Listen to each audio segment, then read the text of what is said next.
Tonight, I can report to the American people and to the world that the United States has conducted an operation that killed Osama bin Laden. Where we continue to follow the capture and killing of Osama bin Laden now. Those are just some of the scenes overnight as thousands of Americans gathered in celebration of Osama bin Laden's death. Former Navy SEAL Rob O'Neill says he has thought about the mission every day since that May Day in 2011. For multiple conversations you had with Rob O'Neill over the past year and a half, how'd you get access? And you described that his head kind of exploded when you hit him. I actually hit him 3 times because I shot him twice when he was standing and once on the ground. That is the fucking American badass right there. Go, go, go. We are not going for fame and we are not going for bravado.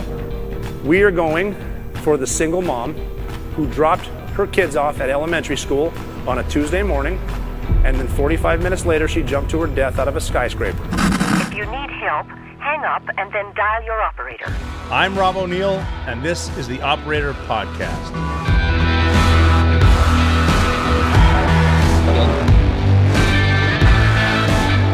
Okay, finally, welcome back to the Operator Podcast. Took a few weeks off for a couple of items. I did mention I've got a really big story coming up soon I'm excited to tell you about, but not today because we have a very big interview about to go down on episode 97 of the Operator Podcast. This is going to be exciting today because I have an interview today with Tom Satterly. He is a former Command Sergeant Major in the Army. He was with 1st Special Forces Operational Detachment Delta. You might remember them as Combat Applications Group, or CAG. We used to call them actually TF Green, Task Force Green. Their most famous name, of course, is Delta Force, the Tier 1 unit, elite counterterror, elite hostage rescue team. Tom Satterly was a Command Sergeant Major. 20 years of his 25 years in the Army were there, and we're gonna talk about some of that. I think his first mission was actually the Battle of Mogadishu, which you know as Black Hawk Down. We're not going to talk about that too much because that's been covered. There's a few missions we're not going to cover too much today. That would be Black Hawk Down and the Bin Laden raid, because hopefully you know the stories, you know what happened. What we're going to do is kind of get into a little bit of who done it and how'd you get where. Because it's exciting to think of where people came and how they got to where they were going. Tom's story is outstanding. I'm excited to hear it. We're going to go from basically a John Cougar Mellencamp concert to the Army to Delta to being a Command Sergeant Major is pretty cool. Talk a little bit about the training, and we decided we're not even going to get too much in depth. I'm not sure how deep Tom wants to get as far as training and tactics. I know Delta's pretty secretive. They're not necessarily known for writing books. He did write a kick-ass book, though, called All Secure, A Special Operations Soldier's Fight to Survive. And that's everything from the training, the fights, the PTSD that comes afterwards, the darkness, and the light. And Jen Satterly, his wife, is going to join us, too. She's got a great book called Arsenal of Hope. I actually read it in a day. Incredible book, and it's about post-traumatic stress. Not necessarily a disorder, just post-traumatic stress, what we all go through. And I actually read her book, and the entire time I was thinking, wow, this could actually be about me. And I know other guys will read it and say this could be about me too. Same with All Secure, Tom's book. And they have an All Secure Foundation that we're going to get into, but we're not necessarily going to go in order. We'll talk about a couple things and funny stories, but it's going to be a kick-ass interview. Basically, what we wanted to do is, as opposed to having a rah-rah, I'm the toughest guy in the room, we're just going to talk like normal dudes, and we're going to have you along for the ride. So make sure you let me know what you think in the comments, obviously, at the Operator Podcast on Insta. And it's at Mchooyah, Mchooyah, if you want to. We do read the comments. Tell us what you think about that, too, and if we need to revisit anything. It's going to be a good time. I'm really excited that you're here. And it is brought to you by my friends at My Patriot Supply. You'd think our country has a reliable power grid, but we don't. It wasn't built to last. When the next outage strikes, plug in Grid Doctor 300 from My Patriot Supply. My Patriot Supply has helped millions of Americans prepare for emergencies. And power loss, that is an emergency. Our failing grid means more are coming, and we've seen the signs over the past few years. Get Grid Doctor 300 right now at my website. preparewithrob.com. Go check out preparewithrob.com. This generator, the Grid Doctor 300, lasts longer and runs stronger than others. Connect 2 solar panels at once and harness up to 200 watts of charging power from the sun. Use it while it charges. And it charges fast too. Multiple ports means no device is left behind. And you can run phones, run fans, CPAP machines, even mini refrigerators. And take $50 off your Grid Doctor 300 at preparewithrob.com. Go get the Grid Doctor 300 at preparewithrob.com. It includes fast, free shipping. So go check out the Grid Doctor 300 at preparewithrob.com. And like I promised, special guests today. I have Tom Satterly and Jen Satterly, his wife. Tom is a legend, and I think you've heard of him. Command Sergeant Major, Delta Force, is that right? Yes. And it didn't start that way, but you ended up there. And obviously, Delta Force is the premier Tier 1 unit in the military, and then SEAL Team 6 is there next to it, if you will. And Tom was in charge of the whole thing. How's it going today? Pretty good. Yeah, just waiting for the summer to get here. You know, we're in Missouri, so it's tornado season. So I'm ready to move out of that. But everything else. How is that? I've never lived through a tornado. I've heard they're just brutal. They suck. They literally almost lifted our car off the highway the other day. We were driving down the highway, and in comes the tornadoes and the warnings, and we're just on the highway. I'm like, try to pull under an overpass. Our back of our car is getting lifted off the hot road, and you can't see where the tornado is coming from. So that was twice in the last week and a half, maybe. Yeah. Yeah. What do you do? What do you do? Like I lived in Dallas. I was in a high rise, and someone said a tornado's coming through, and they were scared. I'm like, is that bad? And I guess they're like, what do you get on the overpass? Is that the plan? Nah, it's not a good plan. That's the only plan we had. The basement, we live in the basement in the spring around here. It's one of those sirens go off. We head to the basement, start setting up the basement, all the workout equipment, everything else that we like to do during the day, because those sirens will go off every 20 minutes and just keep you in the basement. So it's kind of old. Go ahead. It gets kind of old. Oh, I'm sure it does. Yeah. And what's the season like for that? Forever. It's gotten longer. Yeah. It's like it's spring, so it starts like sometimes as early as February, and it'll go as late as July. Yeah. It's starting to die down now, I think, a little bit, but then it's hotter than hell. So it does get hot down there too. Yeah. Yeah. Nasty. Well, that's good. Yeah, the only time I hear I'll hear the sirens go off sometimes on the golf course, and for me that's a good thing because just get me off the golf course. One of the jokes that I have too that when we were, and again we're not talking about the combat missions or whatever, but when we were doing mission planning for the Bin Laden raid, there's a golf course next to his house, and I remember thinking, with this group of guys, if they sent us in with 6 irons, he'd probably still be alive because I can't hit that damn thing. Very funny. So. Anyway, so what we're going to do today on the Operator Podcast is going to be fun. I'm talking with, like I said, Tom and Jen Satterly. We're going to discuss a little bit of history, our history. We might get into some combat camera. Is that right, Jen? Yeah, I'd love to. That's because I'm a big fan of who got where and how and why. And then most importantly, I think we're going to get into some mental health stuff because, I don't think you need to be a combat vet to be a little bit crazy. We all have a little bit of stress in our lives, a little anxiety. I think we'll get into stuff like that too, and talk about your foundation if that's cool. Absolutely.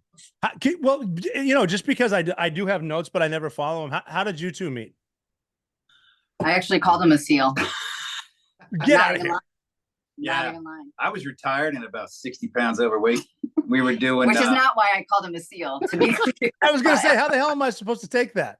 And he didn't have this hair either. So it was not the hair. I didn't have a 6-pack like SEALs. I mean, she walked in like, this is a heavy day. I was in one of those miserable spaces, but she walked in. We were filming. She was going to film, and we were doing some kind of promo for videos or for not a movie, but an event. And they came in, and somebody's introducing her. Hey, I'm going to introduce you some legends. These guys from Black Hawk Down. And she's thinking Eric Bana and fucking all sure was. Right? Yeah, right. She walks in, and my buddy had taken off because he didn't want to be there. And I'm sitting on the couch with guns all over the floor, and I'm just sitting there, watching TV. I don't give a shit. She walks in. Hey, this is your film crew. I look over. I'm like, I don't know what. Hey, whatever. And I looked away, like whatever. She left the room thinking, like, what the fuck was that? Who was that? That was not Eric Bana, but. I did, as I was walking down the hall to meet him, and the other guy was another unit guy that was walking me down the hall, and he was like, you're getting ready to meet 2 of the guys from Black Hawk Down. Have you seen that movie? So I'm like, yeah. And he's like, you know what Delta Force is, right? And I'm like, yeah, he's like a SEAL, right? And like we had to stop in the hallway for a minute to get the lesson. It's like, don't you ever say that again. I'm like, okay, here's I was also wondering how that would have gone too. Yeah. So again, we're not getting into the mission, but for those watching or listening, Tom, your first mission at the unit was the Battle of Mogadishu, correct? Yeah, I like to dive in right away. You know, I just want to get right to it. Well, it's one of those things too. We said we're not going to talk about it. I don't want to get into it, but it's like it just kind of follows you. Yeah, it does. You know, like you, I think when I joined the military, it was just like, what am I going to do today? Okay, my buddy did it, so he's like, hey, you should join up, check it out. It's pretty cool. I'm like, okay. That day, I went and signed up. It was just no plan. I didn't know where I was going. I'll go get college money. Sure. I got 3 years in Germany, and somebody's like, hey, man, I'm going to go be a Green Beret. I'm like, I need to do that. That's cool. And I just never had a plan. I just stumbled into shit the whole way. So it was one of those. Well, no, but you started in Indiana, correct? Yep. And John, okay. John, I was going to ask about that too, because I love his music too. I disagree with politics, but if you let politics get in the way of entertainment, I think you're selling yourself short. Whatever, right? You never. But what I didn't understand is you had a buddy who was in the Army, and he was going somewhere, and you went with him. Yeah, well, he was going to Germany. We were best friends in high school. I was building houses. You know, I'd already burnt through my parents' college money, so I was building houses, and he took off to basic training, and he came back. He's like, "Hey, I'm going to Germany. You know, for a couple of years. That's pretty cool." And I thought, man, I'll never go to Germany if I don't do something. You know, I'm in Indiana in the cornfields, and so we were on our way to John Cougar concert up in Indianapolis, and he's like, "Man, tell me all about it. The hair's not that bad. I go to Germany. You know, I get money for this and that." And I'm like, huh. Well, that sounds like a future. So we went up and I hit the MEP station and signed up. Went to the concert and came home and told my parents about it. Like, what the hell are you telling me? I'm like, hey, it's going to be great. You should have heard Greg selling it, you know? So that was like late summer in 85. And I ended up going in February 86 on the delayed entry. And it was one of those, I'll just get college money in and out because I had no plans. I didn't know what the Army was. I had no idea, right? Really had no, I made fun of my brother who went to basic training between his junior and senior year in high school. Mm-hmm. And I made fun of him. Like, ah, you idiot. You joined the Army like a fool. You know? And then 2 years later, there I was, being the fool. And the Operator Podcast is also brought to you by Mando. I've told you about Mando before. You've heard of it. You ever PT a little bit too hard in your daily deodorant? Doesn't work and you get hit by a boatload of BO from every direction? Does that 3-in-1 shampoo you've been using after a shower require another shower a few hours later? From the founders of Lumi, Mando whole body deodorant is helping men conquer their odor in a new way.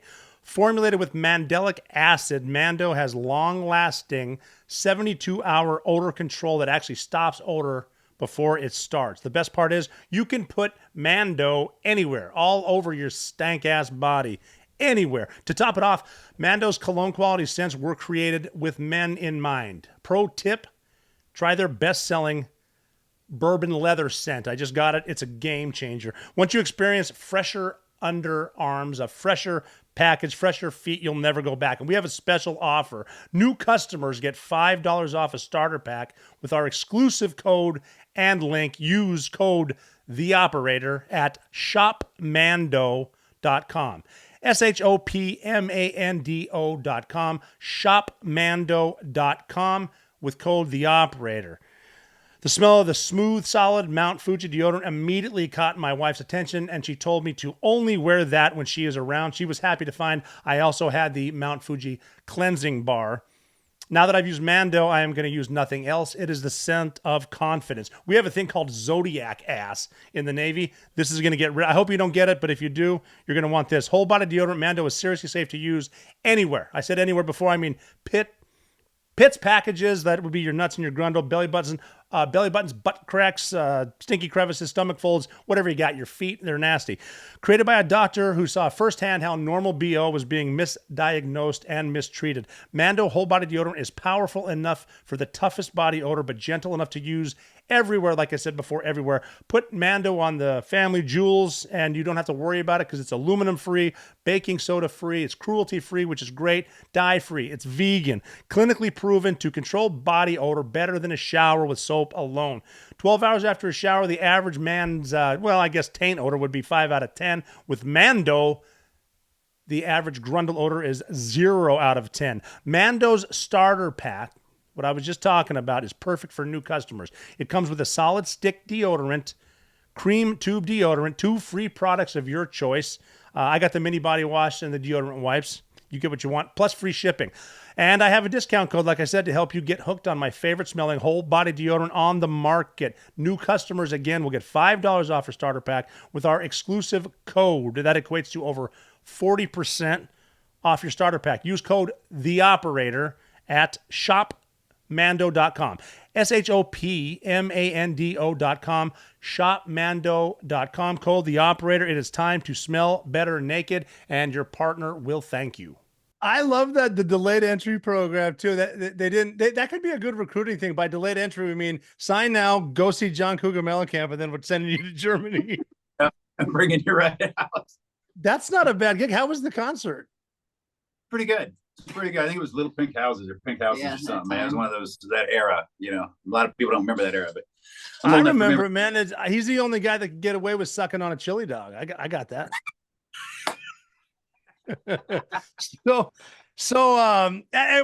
Never mind. I did join the Navy, so God knows what they're doing. All right. I mean, we're kind of hopping around here. John Cougar Mellencamp, you go in 86 to Leonard Wood then? Would Fort Leonard Wood? Yeah, that's where I started basic training, right here. My first trip to Missouri. So it was one of those Fort Lost in the woods, man. Ticks, mosquitoes, and I went March, so it was warming up and it was horrible. It's miserable. I mean, it was one of those. You get, you know what to do. You get screamed at. You called you a piece of shit. You pushed around everything. I'm like, what's going on here? People are crying and getting off the bus, and I'm like, I'm just looking at everybody like, oh my god, this is getting real. You know, it's just 2 months of hell. But I mean, I breezed through it. You know, you end up being those people that you're not so screwed up that they put you in charge. You're like, oh shit. You know, now you're in charge of like 10 kids that never left their moms, and you're like, oh, I don't know what I'm doing with these kids either. You know. Then they yell at you every time they screw up. I'm like, this isn't fair at all. I found in the Navy, I was amazed that other people didn't even know how to march. They had did you find that like people couldn't do left, right? Was that in the Army too? Yeah, not as bad as like Afghanis, but they couldn't do certain things. Like do the jumping jack. You're like, okay. Oh, that's some of the funniest shit. If you've never seen that on the internet, the Afghanis doing the jumping jacks is like that right there. That 3-minute clip completely describes 20 years of war. Here's what you got. Go with it. That always cracked me up towards the end too. Yeah, it's an Afghan-led mission. Okay, sure it is. Yeah, Roger that. Me and my tier 1 Afghanis. Let's do this, boys. Hey, stop fucking each other. Let's do this. Gotta get to work. Playtime's over. What did you join the Army to do? This is so awesome because like Delta Force is the best of the best. You're going to be the command sergeant major, but you joined the Army not on accident. You had to go to a concert. But what was your MOS? What were you going to do? I was 12 Bravo, combat engineer. So it was like an infantry guy with a shovel. You know, it was one of those. I was going to go into medical field. Thank God I didn't. Because I didn't know what I was going to do. I don't know. I just popped in there. I want to join the Army. Like, what do you want to do? I go, what? I want to join the Army. No, what do you want to do? I'm like, what do you mean? What do you mean? I'm in the Army. Yeah, there's jobs in the Army. I'm like, I want to be a doctor or a medic or something. He's like, you like to blow shit up? I go, well, I guess. Yeah, sounds fun. You like to tear shit down? I go, absolutely. He goes, combat engineer. I mean, the quotas. There you go. You're a combat engineer, right? I go, yeah, I'll do that. So talked into it. I had no idea what I wanted to do. I didn't have an idea as what I wanted to do. Yeah, it was the Army. Well, see, I think I like that part of the story too, because I don't think a lot of people realize that a lot of men and women get into the military just because of that. Like, I'm not really sure, but let's do this. I've heard so many stories of dudes like, yeah, I went to join the Air Force and he wasn't there, and the Army guy was. I joined the Army, and then 25-year career, like legit. Like I tried to join the Marine Corps. He wasn't there. He was at Arby's. So I'm in the Navy. Usually it's the Marine Corps sniping those guys, man. Yeah. Guys are stupid. Come on over here. I'm like, don't do it. Don't go. But it's crazy too. Like the butterfly effect of the littlest decision. I tell my daughters now who, 2019, if the Marine wasn't at Arby's, you wouldn't be alive. Like that's the decision-making process right there, I guess. Yeah. So, okay. So you get a blow shit up engineer. Is that MO? Is that training in Missouri too at Leonard Wood? Yeah, I did all that there, building bridges, building buildings, learning all the construction details, and then learning how to blow them up as well. So it was kind of fun. I mean, it was he was right. It was a good job to have. And then going to Germany, I mean, I did the same thing, learning how to blow down all of Germany's bridges for the Russian horde when they came, So we were in the Fulda Gap. So that was the valley that all the hordes of Russians were going to come through and crush all the American forces until the reinforcements came from America. So we're there to slow them down. We knew it. We were right on the border. And it was one of those practice blowing up all their highways. They're pre-drilled. I mean, they have all these sewer lines that go all the way down in the bridges. And they have all these charges stored in the bridge abutments, and then you go and you take them out and you lower them down and cheese charge, you prime it, you blow the whole bridge. I mean, that was all that we got to do in Germany, was prepare to slow down the Russians. Yeah, so that's like the height of the Cold War type stuff. So, so what brought on SF? Yeah, a friend of mine that I met over there is a roommate of mine in Germany. He, one year, like his second year, he was going back. I got married, so I got a third year tacked on. And he showed me a picture of his dad holding him wearing his dad's Green Beret. And he was a baby. And I'm like, I looked at that and I go, oh, that's cool as shit. Because it's my dad from Vietnam. He was a Green Beret and I'm wearing his Green Beret. Because I'm going to be a Green Beret. And I looked at it, I stole his dream. I'm like, I'm going to be a Green Beret too. That looked cool as shit. And then find out years later, his dad lied to him. He was never a Green Beret. I'm like, so his dad lied to him? What? How? He just had a Green Beret and he never was a Green Beret. Got it at the PX or something. Got it at the PX. I mean, it was a little easier to get a Green Beret that way. And I wish I would have thought of that. Just go buy one. Yeah, just go buy one. I've told that to a group of guys at SWIC before that were getting booted for not making it, and they're like, "Hey, you guys, come to talk to the guys at SWIC." We're like, "Yeah, let's talk to the boys." We go in there and go, "This is the group. Three next groups of the groups that aren't going to make it. One due to academics, one due to injuries, and one due to whatever. They're all getting moved out, and they don't know it yet." And I'm like, well, that's not cool to bring us in for that shit, So my thing to them was, the only thing I could tell them was, why'd you want to be a Green Beret? Was it to make a difference? Was it to help people? Was it to help raise up other countries? Or was it to wear the Green Beret? Because if you wanted to just wear the Green Beret, go buy one at the PX. If you want to help people, you can do that somewhere else too, So don't be so disappointed. And that was all I could pull out of my mouth that day to help these kids who've been there for a year and a half trying to make it through and weren't going to make it. Kind of miserable. Yeah, they were a devastated group for sure. So they were in the process of washing out, or they already washed out? They had been washed out. They just weren't told yet. Now is okay. We're jumping around. Is this before you went, or is this when you were in charge? No, this was in school in SF. And then actually no, we told those guys after I was retired. This was what, a year or two ago? A couple years ago. Okay. Gotcha.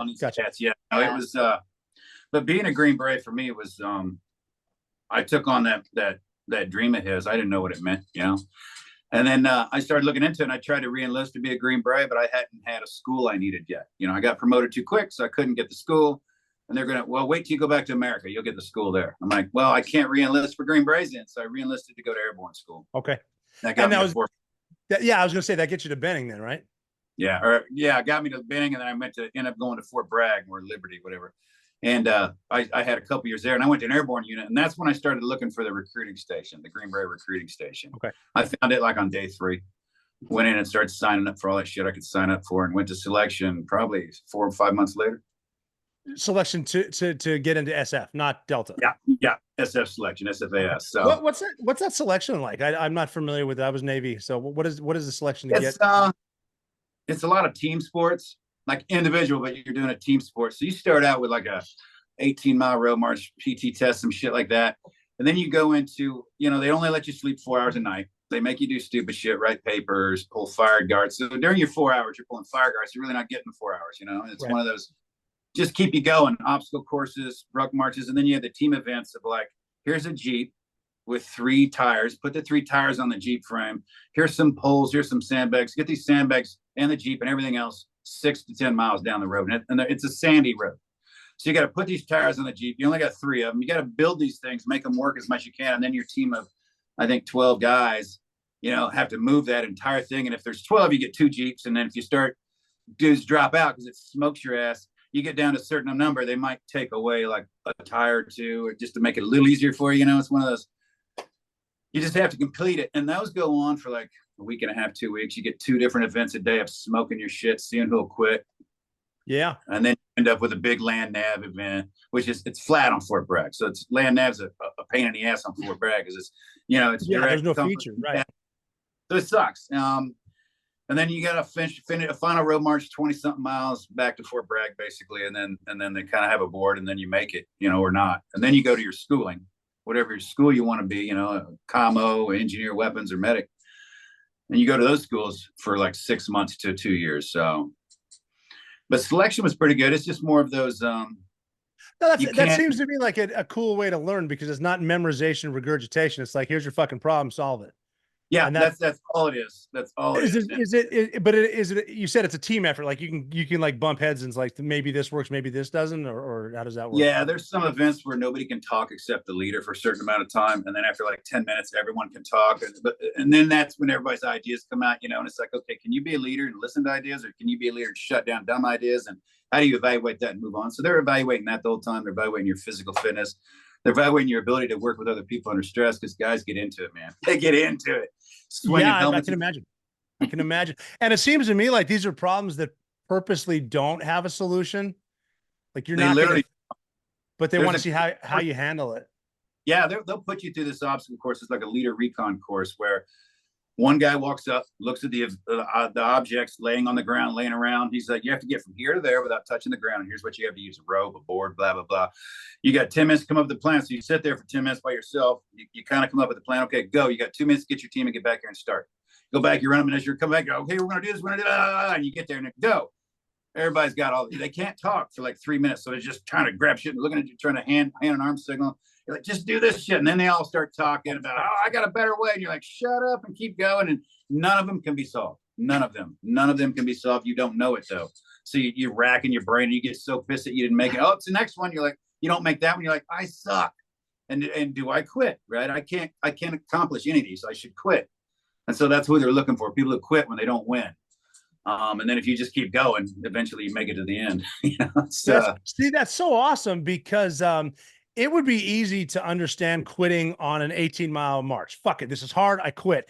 But getting into someone's head like that and just forcing them. I mean, well, okay, you've been on both ends. What's it like being an instructor, being cadre, knowing that you're not going to solve this, but watching the whole process? Is it almost funny, or do you want to help, or what is that like? Oh, it's funny as hell. I love it. I went through it. So I know what they're going through, but I know I lived through it too. So I know it's okay. And if people quit, it's like, you want to look at them, go, dude, come on, you know, you had it, you know? So, but once they quit, you don't want that guy on your team anyway, right? You can change your mind, you know, change your heart, but you can't change your mind. We won't let that happen.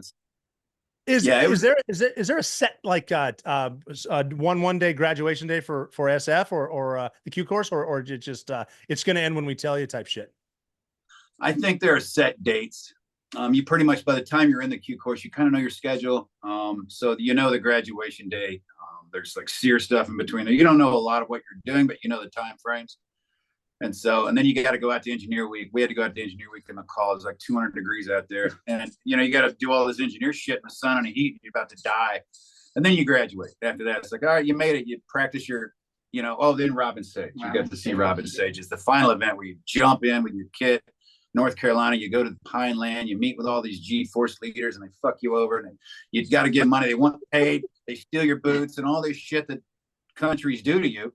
And all you got to do is you got to keep working with them and keep them happy and pay them, or they won't drive you around and bring you food. So, you get consequences for not doing it right. You don't get to eat. You don't get to drive. You have to walk 12 miles versus getting a drive by, driven by a guy with a truck that you pissed him off. So he's not going to take you. So it's one of those lessons to learn how to talk to foreign leaders without pissing them off because you're cocky and confident. It's like, we got to go now. And they're like, oh, really? We got to go now, huh? Well, I'm not. And it's almost teaching you how to deal with the inevitable corruption that you're going to deal with. Absolutely. So that's an exercise at the end, just like role players and shit. And you said you jumped in. Really?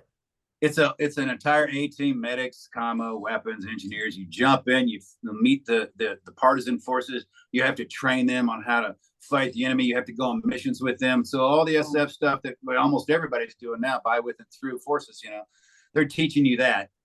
And then you get rolled up, I think, in the end, and then they put you in the box for a few days, and then you're done. You're like, hey, we graduate, repatriate, and here we go. And then You always get rolled up. It always seems like they catch you with that pocket litter because they told me the notes about the CIA and I wrote it down like an idiot. And then all of a sudden the fake Syrian guy finds the CIA notes and son of a fuck.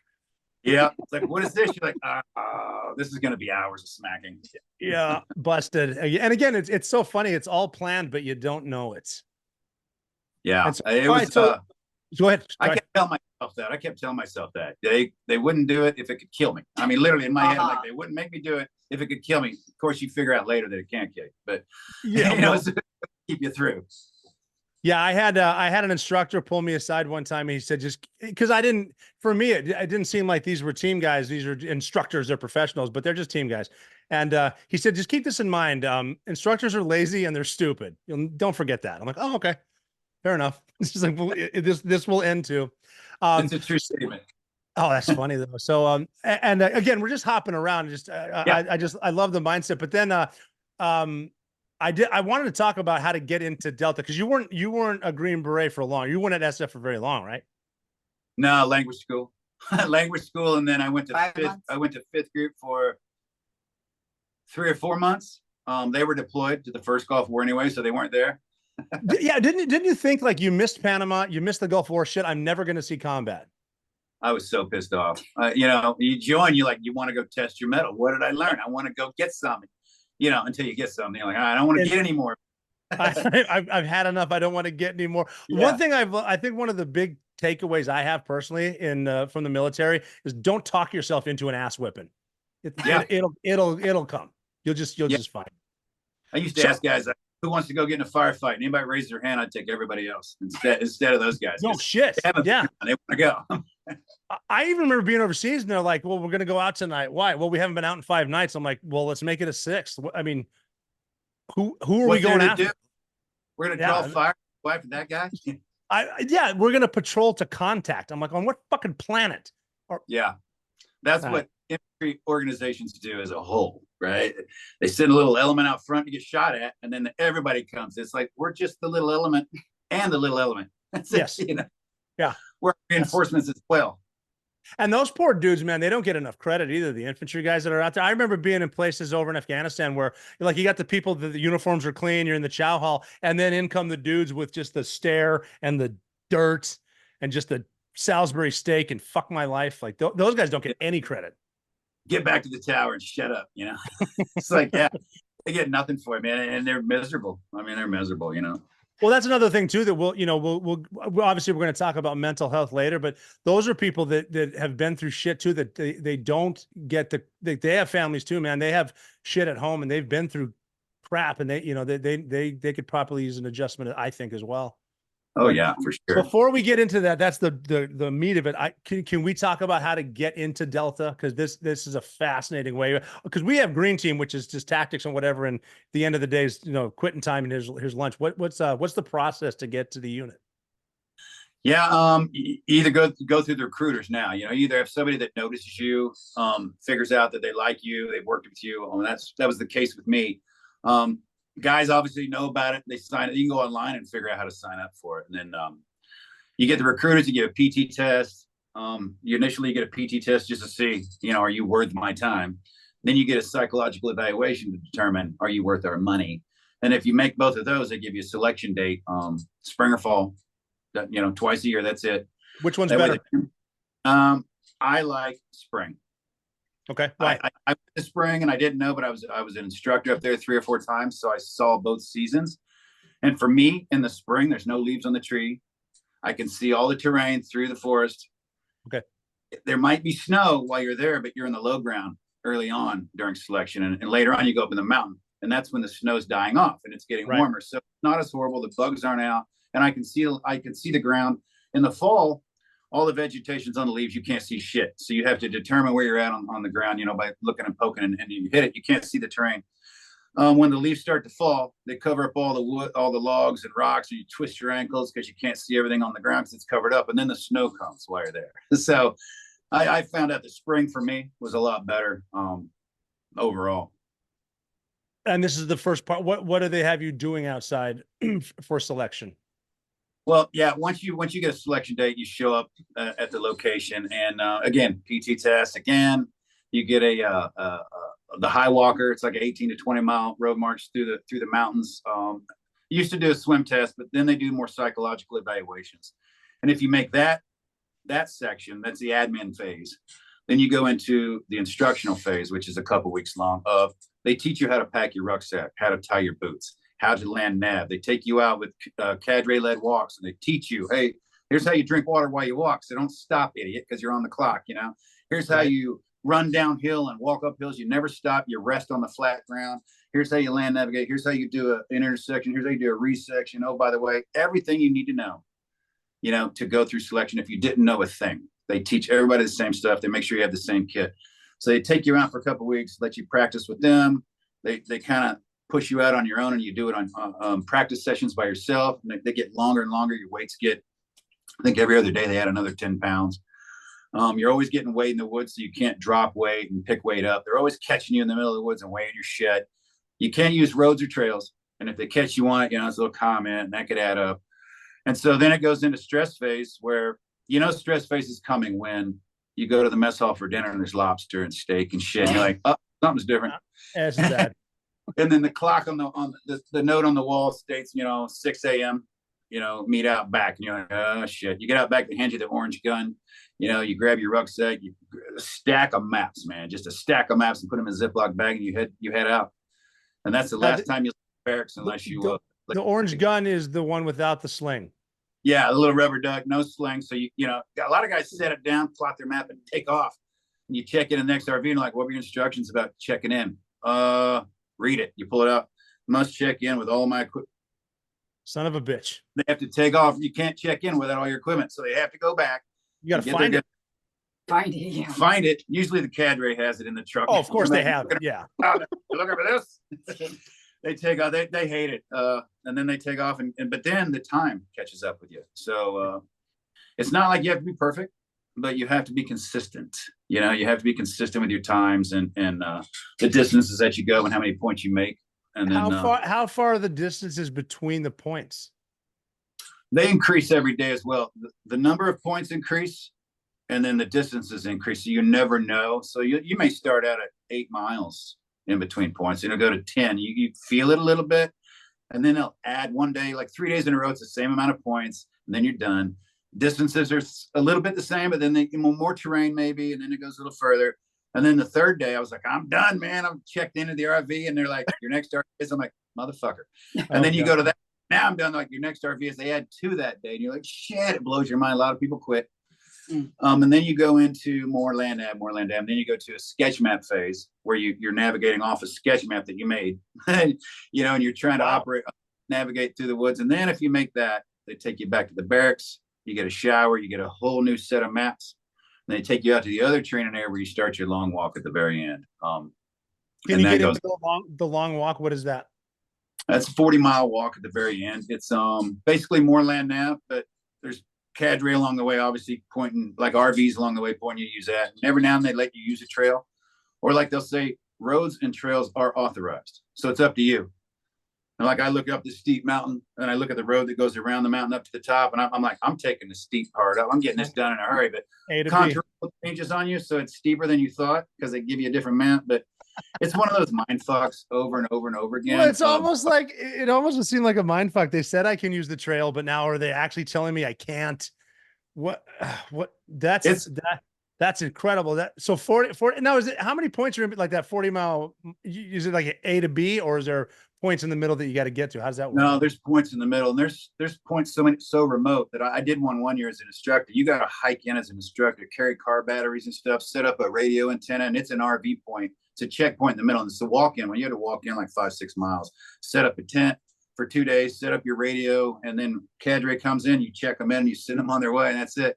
You got that for 2 days, and then you pack back up and hike out when the road march is over. But there's probably 10 or 15 checkpoints along the way.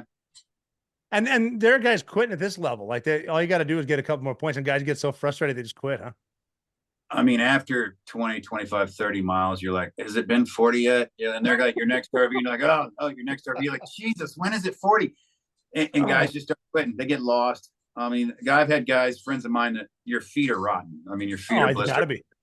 I cut my friend's heels off his jungle boots so his blisters on the back of his heels wouldn't press against it. He ate so much Motrin that night. We started the next day. He ended up throwing up and passing out on the mountain and slept the whole night on the mountain before they found him. But it's one of those, you get lost, that's it. I mean, that's pretty much it for you on the long walk. You know, now they have trackers and shit. They can find you quicker. In the day, it's like flying helicopter around looking for people. It's like, oh. Oh, so okay. Then what after the long walk? Then you got to get into what do you get into after that?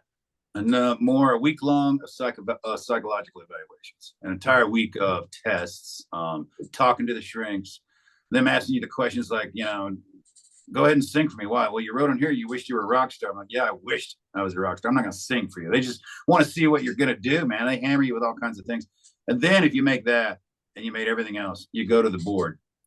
And then the board is everybody that you're afraid of in the unit, plus all the psychologists, you know, all the leadership, all the psychologists, and other people you don't know who they are. And you're like, oh my God, this room's full of people. And then you're on a little stage in one chair. Yeah. And they're asking you questions and just grilling you. They're easy questions, man. But it's kind of like about leadership and people and humans. And being a guy that sat on the board several times after that, once they leave the room, you don't have a set of questions you want to ask them, really. They come in, and as somebody asks questions, you kind of build from that and try to determine who this person is. We've had people in there that broke records in selection. And once they left the room, we were all like, I don't want that guy. Really? You know, just because of the way they interviewed. Yeah, the way they interviewed. Guys that try to act like angels. I never did this before. I asked one guy, like, tell me the craziest thing you ever got caught by your wife doing and how that make you feel. He sat there for 30 minutes. And once we ask you a question, nobody says a word until you answer it. They're all waiting for time to pass. Let's go on to the next one. 30 minutes that dude sat in the chair contemplating what he was going to tell us. And I already decided, I don't want that dude. Right? He can't tell me what the hell he did. He's making something up now. Yeah. He ended up saying, I got caught looking at the JCPenney catalog bikini section by my wife. And I go, bullshit. You didn't do porn or something, man. It's like, oh, and I was like, all right, I've got enough. That's it, you know, for questions. And send him out. I don't want that dude, yeah. Yeah, and then we've had guys that grew up in the shed behind their house. Their parents were druggies. They were druggies. They had tattoos all over them. They ended up, you know, going to jail and getting out. And then joined the unit. And they tell me all about it. Oh, I was selling weed, blah, blah, did heroin. And, you know, I turned my life around. I'm like, yeah, all right. He goes out and talks like, I'll take that dude any day of the week, man. Mm-hmm. He knows adversity. He's learned from it. He comes back in. I'm like, all right, man, come here, pothead, and give him a hug. Welcome to Delta, pothead. You know, he's like, what? Laughing. It was one of those, it's a people thing. Yeah. What's the right person for the job, you know, not the best, but the right one. Yeah, that's a great way to put it. I was listening to an interview you gave where you said as a conventional soldier, dealing with the families was the hardest part, like with a big chunky wife or something like that. What was that all about? Guy getting beat up by his wife. She was 10 feet bigger than him. I mean, it was, and he would come in and he was just miserable. I could tell. And he was like, hey, how do I, you know, I want to be like you. Cause I was there in a year in Germany. He was my squad leader when I got there. And after a year, I was his squad leader. He's like, what are you doing? What are you doing? I go, well, look at you, bro. You're greasy. You don't dress well. You look disheveled. You know, your wife's destroying you. And she's one of those women I saw her all the time. She's one of those spouses that come in and yell at the Sergeant Major all the time. Like, oh God, here she comes. And I thought she showed up one day with a baby. And I go, oh, whose baby's that? She's like, it was mine. I was like, I had no idea you were pregnant. You know, I had no idea you're pregnant. She was just so big and mean to that guy. And that was the hardest thing to deal with spouses and the personal issues. You know, in the military, you can read a manual and help somebody do something. But family, hell, I was so young myself. I don't know what the hell to do with family. I was going to say too that, I mean, that's good leadership right there. Just that's on the job training. Like I didn't take a course on how to deal with an angry fat wife, but I figured it out. Yeah.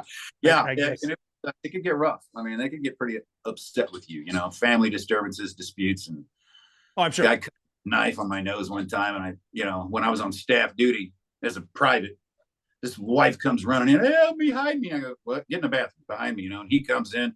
Where's my wife? I'm like, okay, buddy, what's going on here? I'm a young kid. And he ended up, I thought he punched me, but he ended up cutting and I thought he punched me because it hurt. And I'm standing there like, what the fuck? And blood dripped. So I put my fingers on my nose, like he punched my nose, but it kept coming down my hand. I'm like, my nose is cut on the outside. And I saw him standing over the knife. I'm like, I went in the laundry room, turned back around with this little ball bat they always had, a little tire thumper. I went out and started going off on it, man. And then the MP showed up and carried him away. But it was one of those. So I put Scotch tape on my nose and finished my staff duty that night and went home the next day.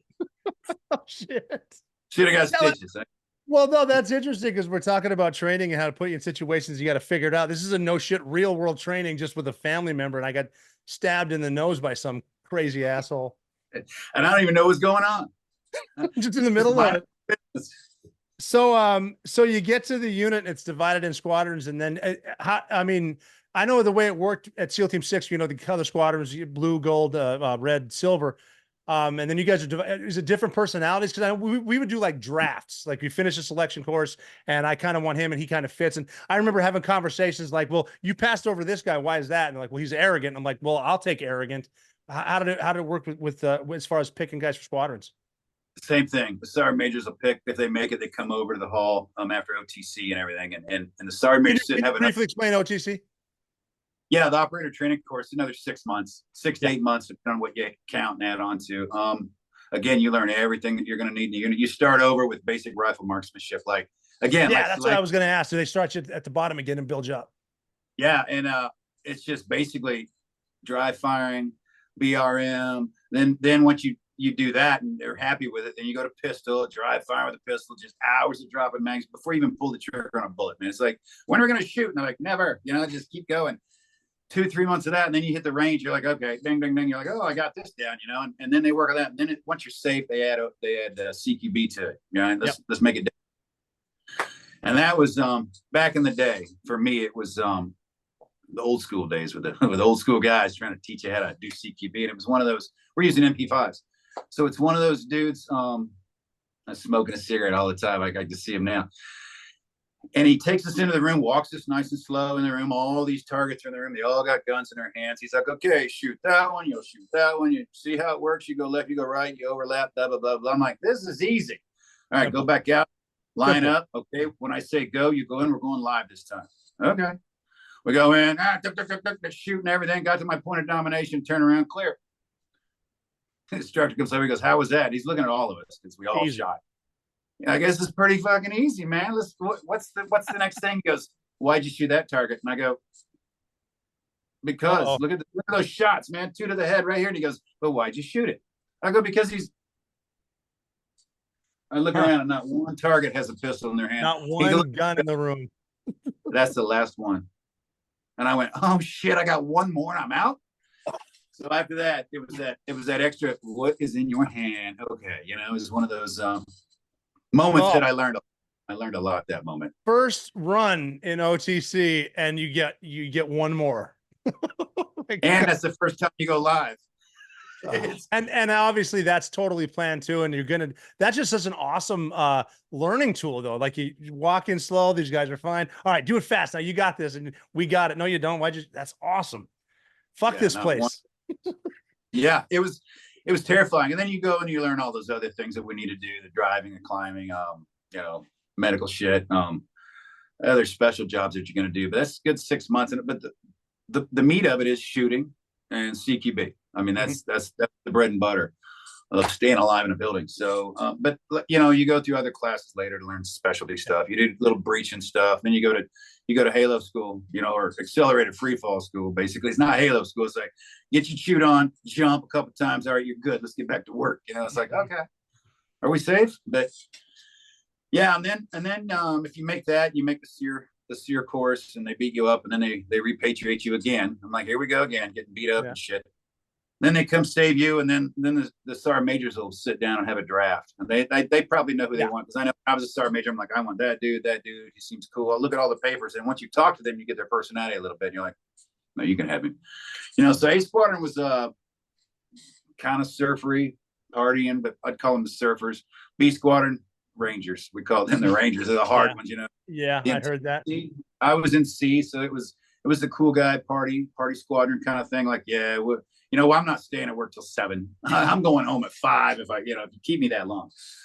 And then D, when I started up D Squadron, it was one of those, a little bit from every one of them. So that was a nightmare in itself, trying to get 3 different squadrons to agree on one thing, to come up with SOP. So That was another nightmare, but I heard they're doing pretty well too now. So I don't take credit for it.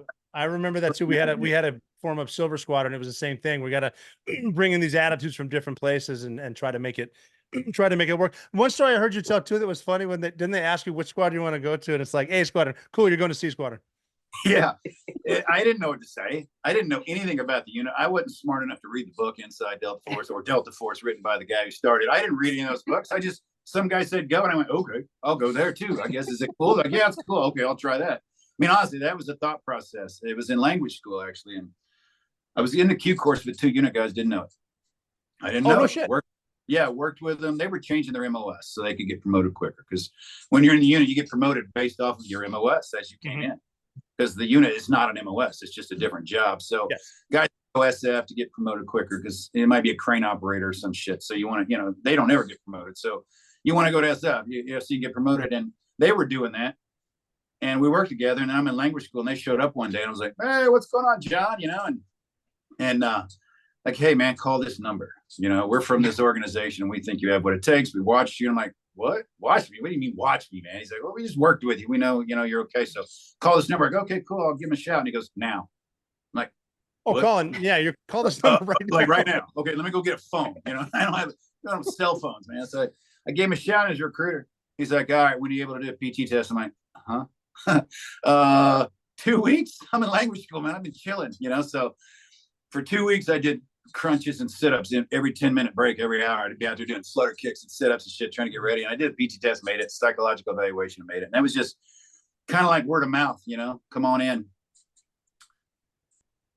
And then I didn't mean to breeze over OTC because I know that's a whole different course. But the question I had was because I noticed in my selection was I thought we were good at CQB during selection. Then you get to the squadron, it's like, where did those guys just go? Yeah, team leader's like, just watch. I go, man, I'm good. I was good. I was the best, man. He goes, just watch. And they take off. I'm like, where the fuck? Where'd you go? And I'm serious. He's like, just don't pull the trigger, okay? I'm like, what? I'm good, man. I'm good. Like, no, you're not. I'm like, all right, I learned my lesson. Yeah, that's a good 2 years of probation where they run you through the dirt and you're on probation. You know it. Selection's ongoing. I tell you that every day. Selection's an ongoing process until the day you die. I'm like, yeah. I mean, you're basically, you can be turned off any second, basically, right? Oh, yeah, that's the stress. You swipe your card everywhere you go to get in and out of every door. To get in the building, to get into the compound, to get into the back, go to the bathroom, you're swiping your card, and it's always green, green, green. And then one day, if it goes red, you're like, what the fuck? And now, is that real? That happens? Yeah. Oh, yeah. I no longer have access to get inside the building. I go to the building behind you, and you can make a phone call, and you go in there, and all your shifts packed up. You're now in USASOC. You're like, what the fuck? I'm out there with a bunch of full bags cursing John Cougar Mellencamp. What the fuck am I doing here? What did I do? So yeah, it's that's a stressful thing as well. Oh yeah, nonstop, and then start adding the combat to it. That's just a sweet deal all around. Nonstop. No, it doesn't matter when you're not in combat. They're going to grab you and send you somewhere else to go do the same kind of thing, the same stressful shit. Like, oh, I'm not deployed to Iraq or Afghanistan. Yay! Like, yeah, we need you down south, bro. We need you over here in in Asia or something. You're like, oh, all right. Here's a nice place we call the Horn of Africa. It's beautiful there. Super duper, especially in August. I love it there. Oh, that's So, but then you just end up on a whim and then to a 25-year career. That's literally kind of how it goes down. Just wherever you are, be there. Just get through selection, get to the next waypoint, huh? Yeah, I did 20 in the unit. It was like I didn't look back. I mean, when I got to 18, maybe 19, I don't know, and I was like, I got to get out. I gotta go, man. I am broken. I'm burnt down. I've had surgery after surgery. They're like, hey, here's $150,000 sign up bonus. I'm like, or whatever it was. Yeah, I remember that one. Mm-hmm. I was like, well, that's a lot of money if I can do it in Iraq. No kidding. Yeah, tax free, tax exempt, if you will. Yeah, so I went to Iraq February 29th, re-enlisted. Midnight, I got on the rotator flight home March 1st and flew home. Got 2 months combat pay. Got my bonus. Oh, yeah. Got it at the end of the month. That's right. My bonus tax exempt. And I was like, okay. And as soon as I got home, I'm like, what the hell have I done? I don't know. And how many years did you re-enlist for there? Was that another 6 years? It ended up being 6. I signed up to go to 25. So at 19, it ended up being 6 more years. Mm-hmm. And then I know you were running one of the squadrons then after that? Was that? Yeah. I ran a squadron up until my last 2 years in the unit. And then I went to Range 37 with SF guys to work with their CQB program. Because General Sokolic at the time, a lot of guys were coming over to selection and making it and then going through OTC and then getting cut during CQB. Because they were learning different styles at the Q course or at Range 37. So I went over there to kind of mash it up a little bit. So, hey, here's what we teach. Here's another way to look at it. Here's why. And they're like, oh, so they adopted that. And so it kind of improved the numbers on the other side, guys not getting kicked out for safety violations during CQB. So they wanted to improve the numbers that they could keep based off of safety issues, really. If you're doing CQB and you're screwing some things up, it's a safety thing that they might have learned at Range 37, you know? So trying to break that is hard. So they wanted to go back and hit it before they taught that habit. Did you ever get to the point where you're trying to get the standard operating procedures, the SOPs on the same, is everyone going to get to the same place or did it ever work out that way? It seemed to me it never quite worked out that way, but was that the goal? Yeah, it is. It never works out that way. Guys have their own personalities, but anytime you can get other people to do the same, almost the same shit, similar, like you know what to expect. You know, it's like if you turn left or right, how do you clear a corner, things like that. All those things that matter. And do you go left first or right first? And so I broke it down to them. Like if you already see to the right because you're creeping up, why would I go right? Well, because it's faster into the room. I go, so it's faster for number 1 to get in the room. That means it's slower for number 2. Yeah, well, that means your back's not covered longer. So if you do the button hook and it takes you longer and number 2 goes in faster, you're covered. And they're like, oh, and I go, try that fucker, try that one. Instead of doing, that's the way we do it. That's the way we do it. Cause it's faster to get in. I go, don't be in a hurry to die, bro. That's exactly right.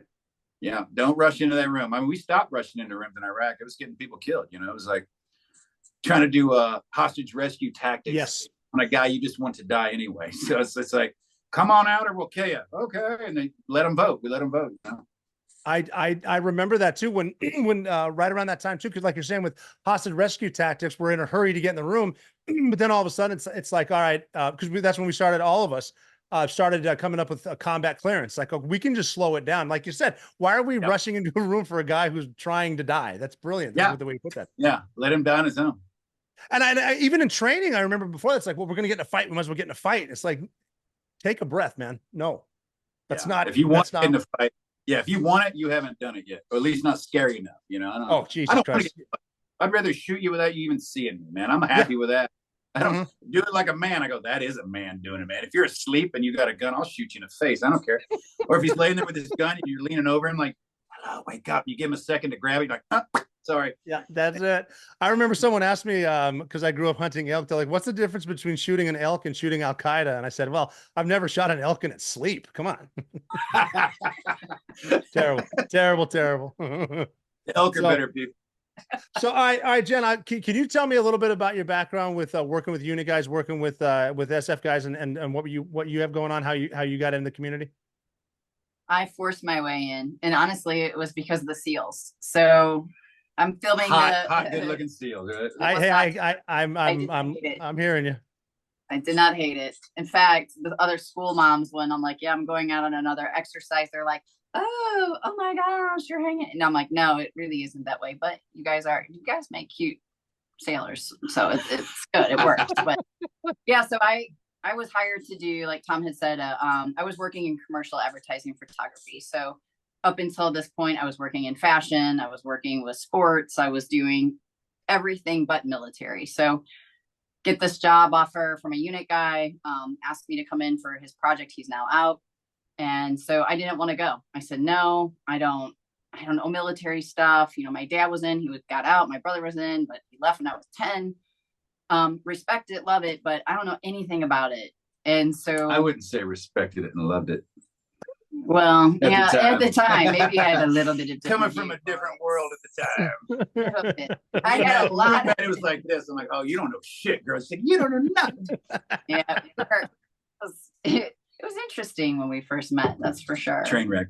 A little bit, 2 trains, but anyway, it's a long way around. I went to this meeting. I saw Tom, got to meet the guys and work with them on this commercial project. But the SEALs were training at the same time. So I kept looking over at, we were at Muscatatuck. Yeah, Muscatatuck. And I kept looking over at SEAL training, and I'm like, what's going on over there? And they're like, the SEALs are training. We were running that too, right? You guys were running that. So they were, kind of doing two things at once. So I'm like, hey, can I go over there and watch, like, the helicopters are coming in, or, you know, what's going on with those tanks? Was fascinated. And so I asked this guy, Travis, the owner of the company, I said, can I go on one of these RMTs? And he's like, well, I mean, I don't know, like, you're a civilian, what would you do on it? And I'm like, can I film it? Yeah. And he said, well, I don't know. I'm like, well, listen, I said, the Cardinals, I've seen their little room where they review their plays. Because I'd worked with the Cardinals for a bit. And I said, listen, they review play by play. Why don't you do this for these multi-million-dollar RMTs, and then you can review them? So he said, let me propose it to the Rangers on the next exercise. He did. The Ranger command thought that was awesome. They brought me in. I shot everything, and then a captain made me delete my entire card. Some Ranger captain. What I'm the holding fuck? my nods up. I'm holding my nods up on her camera so we can get a Blackhawk coming in. She's like, oh, that's cool. She didn't have night vision at the time. Yeah. And they came in, we got a good video, and we look up on a Connex, and there's some freaking idiot, probably some young captain going, what are you doing down there? I'm like, yes, exactly what it was. Like, your boss paid her to do this. Delete that, erase it. We don't have, I go, dude, you don't understand. You're going to get in trouble. So she deleted it all. I'm like, man, that was some good shit. But I will tell you, I totally got the bug in that moment. And I was like, this is what I want to do. So I just kind of worked myself into a job of doing combat camera on realistic military exercises. I did that like 3.5 years. And I would say probably 90% of my contracts were with the SEAL teams. It's all 4 and 8. Yeah. Yeah. Well, yeah. 2, 4, and 8. 2, 4, 8, and 10. Yep. So East Coast. Yeah, most of my time, a few Green Beret exercises, a few Rangers, 1 PJ. But I loved it. I absolutely, like, I got it why you guys had the rush to go back. Like, I wouldn't have understood that, I think, as a spouse. Like, part of the cool thing is I got to peek under the curtain. You know, I got to see just a little bit of what you guys do and the intensity of it. I gained so much love and respect for you guys, truly. Still do every day, think about the guys that I worked with. And so oh, sorry, go ahead. No, nothing important. Go ahead. So, and I even forgot where I was going with that, but I love my time working with you guys. I was going to say, I'm embracing the suck, like that part of where you go home and like within 24 hours, you're like, I want to be back there. And back there meant, you know, someplace where, you know, I was a very, very small part of it, like so super small. It's almost embarrassing to say, but I felt like I was part of something bigger, that I was doing something that was going to help make a difference in the world. And that kind of feeling is incredible. And then to do it with people who, sorry, you guys are the fucking funniest, darkest, like craziest people that all became like my big brothers, like, or little brothers or whatever it was. We just became family, and it becomes addictive. It really does. There is that sense of humor there too. And even the worse it gets, the harder it's raining, the shittier it is, the colder it is, that it does get pretty funny out there. It does. And that is true. And don't sell yourself short too. That, I mean, the point you made too is very, very valuable. Why don't you record this, document it, and then learn from it in the debrief? That's brilliant. It's important. And I mean, obviously you're going to get that dickhead captain that has you delete everything, but no, you are part of it too. And I mean, even like you're saying, it could have been mission number 400 or whatever, hopping on, legs hanging out of a Blackhawk or a Little Bird. You can't help but think, chicks do dig this. This is cool. Oh, chicks, absolutely. I mean, that was one of the coolest things is, I saw a video a little bit ago. I don't know if you saw it, with a guy who was on an RMT. So like, he's like, I got picked up. Some guy was like, hey, do you want to be on this RMT? I think they were PJs. And he was like, at first I was like, yeah, what's this army or military shit? I don't know. He kind of goes in for the role playing thing. And by the end, he's like, so they're like, you're shot, you're injured, you're down. He's like, this PJ, this big dude comes in, he picks me up and throws me over his shoulder. And he's like, I swear to God, in that moment, I became gay. Like, it was not but he's like, I get this shit. Now he's like, I've got you. And he's like, okay. Yes. She would drop off about 2 a.m. after a hit. And then about 3 hours later, would knock on her door again. she's got hair everywhere. I'm like, you're not going to make it, are you? We're going to go set up target. We'll be back in an hour and a half. Be ready to come then. Hour and a half later, we come back. She's like, opens the door. I think I have cancer. I go, why? She goes, my hair's falling out. I go, oh, it's just reverse cycle. You're good to go, man. Let's go. You're good. Let's just go get some food at the gas station on our way to Target. We're good to go. She's screaming at us. I'm not eating at a fucking gas station anymore. I need some real food. I need some real sleep. And this is bullshit. We're like, all right, get in the car and get to sleep. We'll wake you up in 2 hours when we're there. But yeah, well, you're part of the team, Jen. This is it. This is how it works. Gas station food, man. You got to get over that. That's brilliant stuff right there. Rolling hot dog. Rolling hot dog. Oh, hell yeah. I've learned that corned beef has a shelf life under heat lamps, though. You got to be careful with that one. That's that'll get you Zodiac ass quicker than you realize. That and gas station sushi, man. So what year was that when y'all met? We met in 13. Worked together. So we started up with a 160th pilot company called F3EA. We did that for a few years. And then really for me, it was a SEAL exercise. There were a few guys that didn't come back.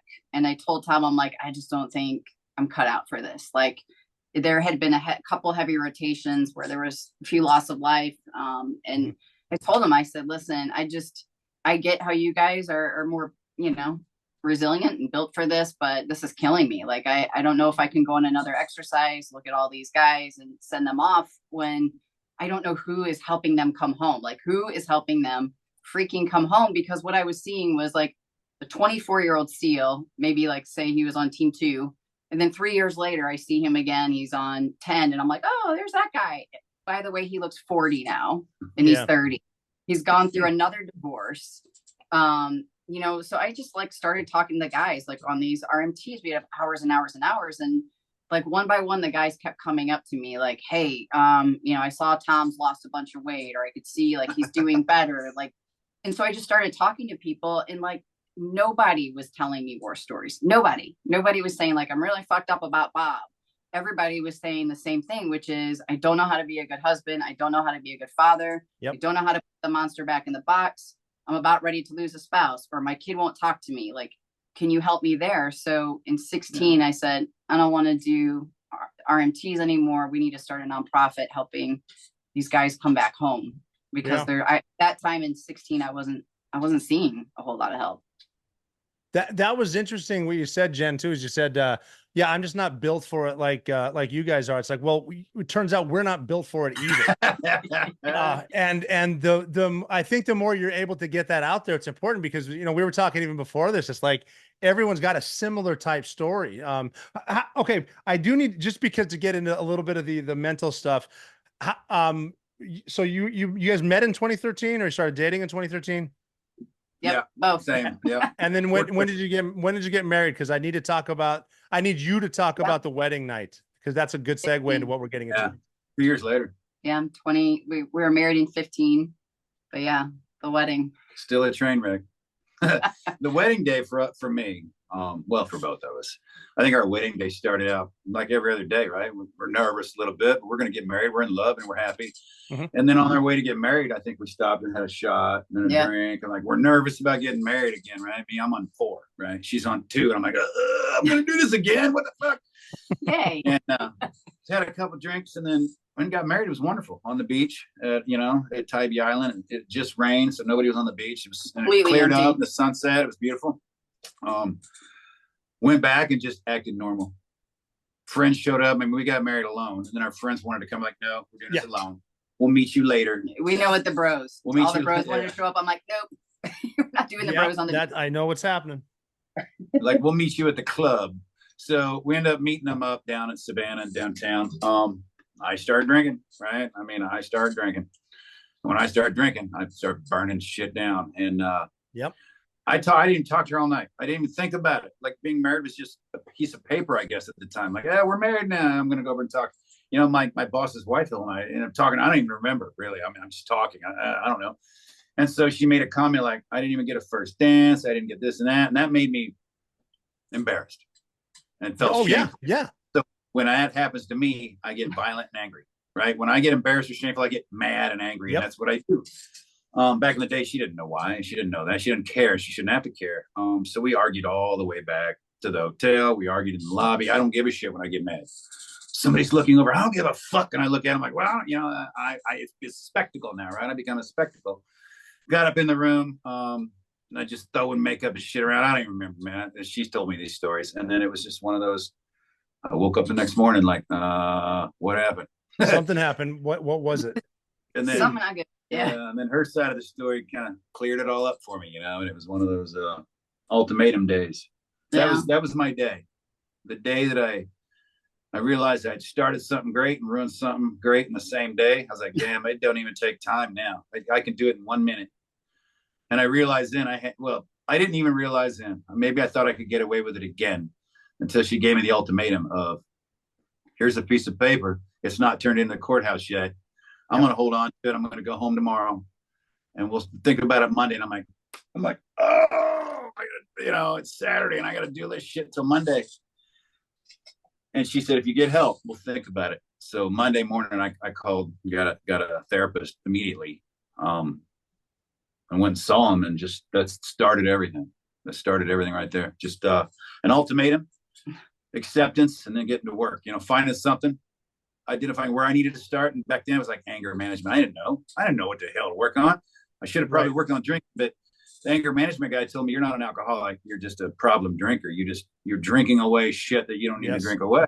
Because you're not an alcoholic. You could stop. Like, I stop all the time, but I don't want to. I like to drink, you know, either to forget or remember. I don't know. And he's like, here's how to deal with anger. You know, an alcoholic, you have post-traumatic stress. I'm like, well, the Army said I'm good to go. He's like, you're not good to go at all, bro. And so that started me and her looking into more and more different things. I read Arsenal of Hope. I picked up Jen your book, and like I said earlier, I read it in a day. And halfway through the foreword, I had tears streaming down my face. And something you said about Tom that stood out to me was when Tom doesn't drink, he doesn't drink a lot. He drinks it all. And you were describing the PTSD and the booze, and I'm like, she's writing about me. This is how I've handled stuff. And Tom, like you were saying, it's like am I drinking to forget or to remember? I don't know what it is, and it's not. You know, it's all part of the problem too. But just the book just hit home to me, and then I about the night of the first wedding night, it's something bad happened, had to. But then, Tom, you mentioned I think you said some of your first therapy was transcendental meditation. Yeah. I heard you talking about that in an interview. It fascinated me, but can you tell me about that? Yeah, I might have started that a little too soon in my process because I wasn't mentally ready to believe that shit. I just did it. I did it to stay married at the time. I'll good enough reason. You know, what's that shit, right? I get in, I'm like, what's this whack gonna do to me, right? When quack, and we get in, he's like, all right, come on in the room after conversations. And she went and did her thing. I went to the room with this guy, just sat in a chair. He starts talking to me, you know, he's like, okay, now just close your eyes, yada, yada. He's talking to me. And I don't even know what he said. And 30, 40 minutes later, I'm like, what the hell just happened? He goes, how do you feel? And I'm like, what the fuck just happened? I don't even know what happened. I don't remember shit. He goes, but how do you feel? And I go, well, I feel like I just woke up. It's pretty good. Yeah, I feel pretty good. He goes, all right, I'll see you on the next session. And it was just, I'm like, what happened? I mean, what happened? Did you make me cluck like a chicken? What did I do? That was what I was afraid of. Like, I don't want to be hypnotized and start doing stupid shit, right? It wasn't any of that. It was just, it got me to calm down, to think and feel better and to breathe differently. It was another step. Like a lot of us Americans, like, I did transcendental meditation, I'm all better. And I'm like, oh, okay, you did one step. That's step one. You know, that's a step. That's not healing. And that kind of started more and more and more. I felt better, so I got encouraged. I got excited. I go, what's next? I feel better. What's next? You know, and she's like, well, let's look at this. Let's check this out. And I'd go do that. I'm like, my God, I'm sleeping. What's next? You know, and it kept going. We kept digging, and then we started videoing everything so we could share it with people. Like, it's not so scary. Let's do this. Look, I'm getting my fucking brain shocked, and I'm not dead. Look at this. Here's a video, and I look like an idiot, but you can do it now. So it was kind of one of those. Is it like being hypnotized, or what's going on?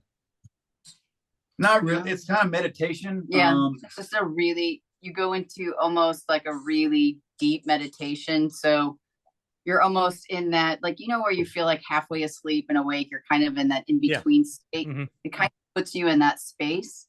And so like what Tom didn't realize was like the biology of his parasympathetic and sympathetic, you know, is constantly in this battle, and it's the parachute. It just lets your body calm down. And so that didn't like fix Tom, but it gave him the space. It gave him space from anger, which was his reaction. Everything was anger. So transcendental meditation, it just slowed down the biology. You know, it helped the injury.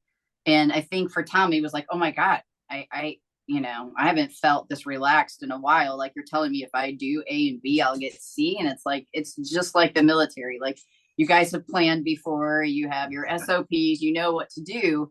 You just don't know what to do in this arena. But once you have the plan, that's what I love about military people. It's like, here's the plan. And they're like, good, got it, you know, go. But if you don't have the plan and you don't know who the freaking enemy is, how do you know how and what and who to fight? And he did not have the diagnosis of PTS. I mean, the Army straight up, no TBI, no PTS. So he thought the enemy was him, and it wasn't. They never diagnosed you with PTS?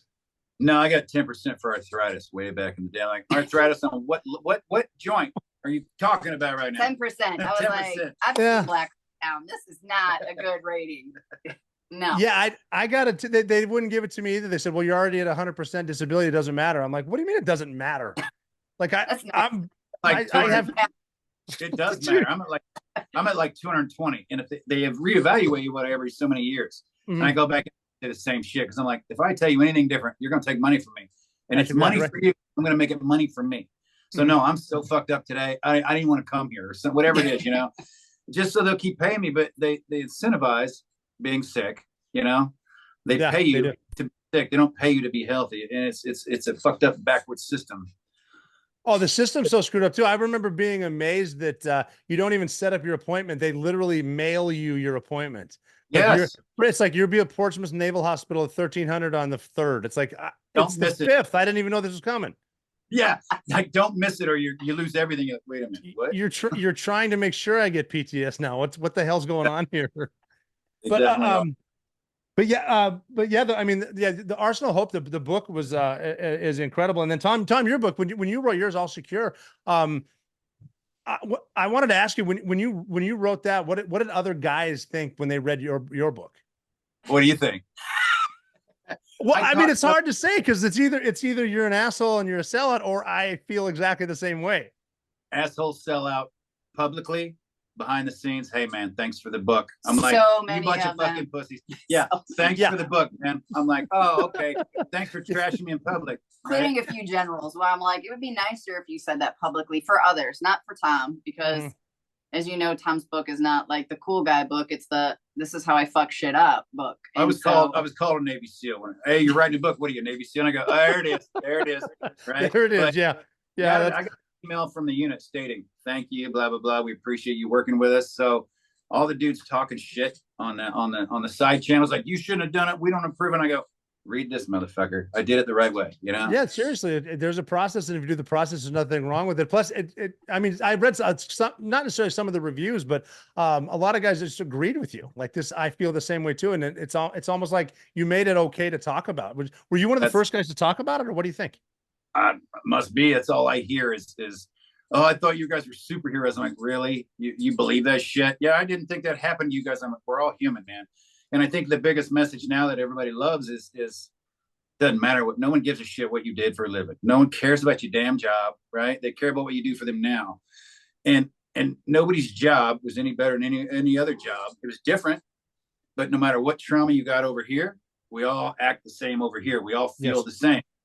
You know, and so it doesn't matter. We don't compare trauma. We say, be curious about how you feel on this side, not judging on what you did over here. Well, my trauma is better than yours, so you need to shut up. You know, and a lot of guys call like, hey, listen, I didn't go to combat like you, or mine's not like yours. And I go, how do you fucking know? Right. We're the same. Everybody feels the same. You know, left out, anger, shameful. You know, reckless behavior, the cycle of I'm sorry and oh fuck you and oh I hate you and blah, blah, blah, I'm sorry, you know, and you feel miserable again, and then finally you take your own life because you feel like such a piece of shit, you know, that you can't fix it, so you remove it, and that's us. So it's everybody connects with that. You know, a lot of guys are bitching about it, didn't read it. I go, did you read it? Oh, 100%. It's not a flattering book, man. It wasn't about the unit, right? It was about getting people to read the book. So you got to put some shit in there that's interesting, but it's really a book about how I fucked up my life got screwed up because I didn't take care of myself. And I tried to hide it the whole way. And so I lost, spouses along the way, and I didn't care. And it finally, one day, by the way, you can get better. You can get help, versus feeling like you're lost forever. Yeah. And is that, and now, so okay. I heard you mention different levels of post-traumatic stress. What do you mean by that? I want to get into that a little bit, if that's cool. I think when I started, I thought, well, post-traumatic stress, and they called it complex PTSD, and they had all these different names for it. And nobody would come in with a disorder, right? With a title disorder. Nobody's going to admit that. So we started changing it just to post-traumatic stress or post-traumatic injury and post-traumatic healing and things like that. And doctors were like, you can't do that. You can't change. It's not what it is. It's absolutely this. I'm like, if I can't get them to the doctor to where you can call it whatever the hell you want, they won't come. So I'll call it an elephant and you tell them it's a donkey when they get there. It doesn't matter. At least they're there. Yeah. But I think with trauma, and we hear it all the time, is like Tom said, comparison. We'll have law enforcement reach out all the time. Like, oh, hey, I didn't do what you did. And Tom's always like, yeah, your battlefield's at home. It's way worse, actually. So, I think, or people will relegate it actually just to you guys. Oh, it's for military and law enforcement. That's who gets PTS. No, it's the person who was abusing as a child. It's the woman who was raped. It was somebody who saw a terrible car accident and there was another victim involved. So there's so many different ways, but I'll tell you this is one thing that's really important. When you have the traumatic incident, as soon as you can start addressing and dealing with it, the length of it shortens. So we know, like, the longer you let it sit, the worse it gets. The quicker you address it, the better it is. That's why we're trying, Tom and I go and talk to units, active units all the time. We tell these guys, when you get back from this deployment, do 1, 2, and 3, do these things. Make sure you're checking in on yourself. Don't wait until you retire out. That's not the right time to do it. Mm-hmm. You will be a sharper warfighter. You'll be better at your freaking job, and you'll be better at home. But you have to do these things while you're still in. So and we all know we're hiding it. Just getting people to admit. I mean, we had to jump out on the dance floor and go, look how stupid we are.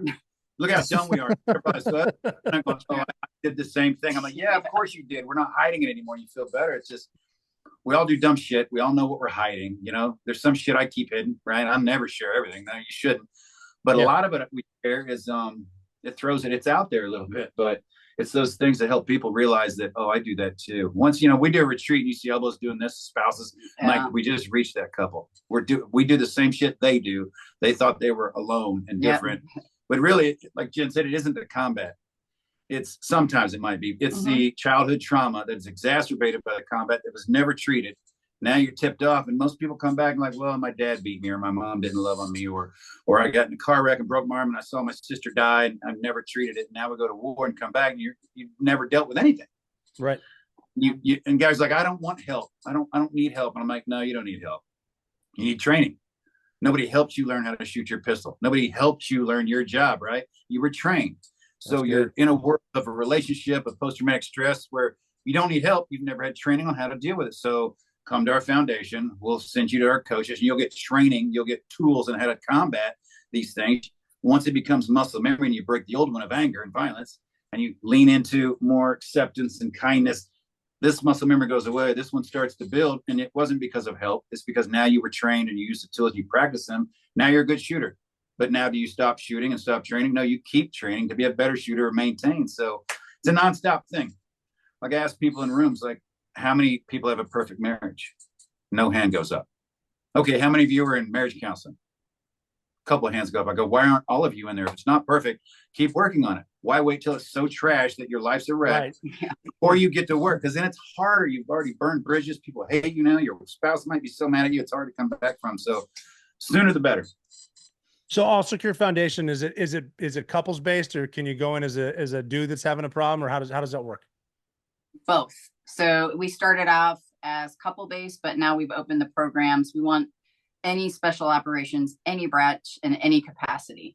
So that also includes spouses. So if there's a spouse who's like, hey, I need help, I'm dealing with secondary PTS, my warfighter is not willing to get the help, they can come to our program as well. So a lot of people say, hey, you can't come unless the veteran or active duty member's there. That's not true for us. So Gold Stars, Even divorcees. Yeah, divorcees. But I see you're helping my husband and his new wife. What about me? We're like, come on. Come on. That's cool. Jen, can you explain secondary PTS? I used to call it sympathetic post-traumatic stress, but a secondary PTS, can you just explain that? Yeah, I think the easiest way, we call it eggshell syndrome. So it's when you constantly are evaluating somebody else's emotional space in order to stay safe. So say, for instance, back when Tom wasn't so healthy, I was constantly monitoring him. How was he going to act? How was he going to react? And that was happening 1,000 times in a day. I was reading his body temperature, I was reading the nonverbal cues. So everything, I was extremely heightened, which develops fight, flight, or freeze in me. So, when we have a spouse, it's like, I've got anxiety disorder. I've never had anxiety, or I've got severe depression. I don't know where this is coming from. A shocking number of spouses also are addicted to booze and pills because they're also trying to cope. That's not even really talked about. The Pentagon said 200 spouses took their life due to being in a home with secondary PTS. We know that number's way higher. So it's how is the family moving or not moving in order to set off or not set off the person in their home. And it changes you. It rewrites you. It's like when the spouse is no longer who they were because they changed to meet who you are now. Now they're resentful as well, and they're not who they were. So you might not like them anymore because they're different than who you. So it's just a whole messy dance. A mess of soup there that you need to sort out. Yeah. Yeah, it's just a back and forth too. And I think it's important. And I'm sure I know we've mentioned it a couple of times. Sure, you don't need to have been to combat to have the post-traumatic stress or the anxiety or something like that. It's walking on eggshells and how everything's shifting because of something else. Are you finding that like units are getting more open to this and soldiers and warfighters are getting more open to this, or is it getting better? Or you had to be the couple that jumps in front of the train, but it's getting better? It is, I think. The higher the unit, the harder still. Yeah. The higher you go, the harder it is to reach them. I was the same way. Fuck you. You writing a book? Yeah. Me too. Kill people, And now I get out. I'm like, oh yeah, I was young and stupid. You guys don't be young and stupid like I was. It's a battle. I get where they're at. You get where they're at. You try to talk to them. You understand the FUs and the fingers back. Oh, you got out, you traitor. I'm like, well, I got out because I'm old, man. You don't want me in there. You're the new guy. I get it. But the higher up you go, the harder it is. But it's turning, man. It's turning. It's a slow turn, but once it catches on, even the VA is talking about different things, and psychedelics are coming up, and other things are. I was going to get into that too. I wanted to ask you first: y'all have a set program? Like you mentioned retreats and things like that, or does it start off with interviews, or how do you guys do that? So we do a couple different things. Like 365, we have 5 different licensed, well, actually 6 licensed clinical social workers who are our coaches. So they're highly trained in trauma. They're highly trained in relationships. But you could come into our program. Like I said, any special operations branch in any capacity, work with our coaches, like Tom said, just to retrain, to get that information, to get the tools. You're not going to sit and talk with our coaches every day about your trauma. That's not effective for PTS. So what you're going to come in is maybe you do want to share a little bit of your story. Maybe you don't. That's fine. What you probably want to do is how can I perform better at work, at home? And that's what we'll train you on. We'll give you the tools, the techniques, the SOP, so that you have those and you can start living the life that you freaking deserve, that you've earned. It's kind of difficult to sign up. You go on our website and you hit the button that says contact a coach, bump, and you're done. And now, we try to make this shit as easy. You put your name in, your unit, and all this shit. It goes to an app that doles it out now, finally. We used to do it by hand. We just finally finished an app that we're going to roll out tomorrow that doles out all that stuff, makes it easier. So all you have to do is type it in, boom, and it goes to the coaches. They schedule you right away, and then you have your sessions. It's as easy as possible, man. And from there, you can go to other organizations that we've teamed up with to get different help. Warriors Heart for drinking. We've got ORF for the stellate ganglion block. We've got Allison Jonathan Wilson and Heroic Hearts for psychedelics. So we've teamed with these people we know work. We know they do well. And even if conventional forces hit us up, you help so-and-so, why won't you help the Marines, or why won't you help me, infantry guy? I'm like, or they dump their whole life and ask for help. That's hard. That's really putting it hard on people who, That's a tough one. Money. If I had money, I'd help everybody, right? It's just, you got to start with who you work with, but we don't send them away. We don't know. Click, it's like, okay, here, we're going to send you to this organization that we know of. You click this button, you go here, and they'll help you. We can't, so we don't just dump them off. We hand them off to someone else as well. But we also have a program. Oh, sorry. No, not at all. We have a program called Camp Homefront as well. And so we just started that up. In October, we did that in Southern Pines. We just did Nashville about a month ago. We'll do one out west and we'll do one mountain. We're planning those fall and then probably maybe winter, spring. And the idea for that is we're coming to you guys. So we move around to the different locations where we can get as many special operators. They can come as a single dude. They can come as a gold star. They can come as a couple. And it's basically like TED Talks in the outdoors. So it's like we're bringing Tom Spooner from Warrior's Heart. He's going to talk about booze, and his life story. We'll have Darius Holland come out and talk about moral injury. So we have all of these people that are just so dynamic and fantastic. And they spend a half a day working with our couples, sharing their stories. And then the evening is all about community. And like, I have goosebumps now, but it has been so cool to have people come back and say, I didn't know how much I needed this, how much I missed this community. I moved to Montana, or I live out in Texas, or I'm back in Ohio, and I don't have special operations people around me anymore. And they spend 2 days back in the community with 200 people. And they're like, this is what I needed. So it's cool. It's like, can check a lot of boxes for a lot of different people. That seems to me like the perfect opening for it. Like I know I need help, or my spouse needs help somehow. I just don't know where to start. Yes. And that start right there it totally seems like you can branch off into doing into getting you in the right positions. We need the parakeet and the canary, or the canary in the mine shaft. I fucked that up. Yes. But, someone had to do it, Tom. We appreciate that. What are your thoughts on psychedelics? I'm getting big into psychedelics because I've hit some bumps in the road too, and I found that Ibogaine has helped me out. I've done the other ones too, but Ibogaine for me right now is the best one. What are your thoughts on those? Well, we did together again 5-MeO DMT, and it was it's like a ball bat to the face 7 times in a row. It was definitely intense.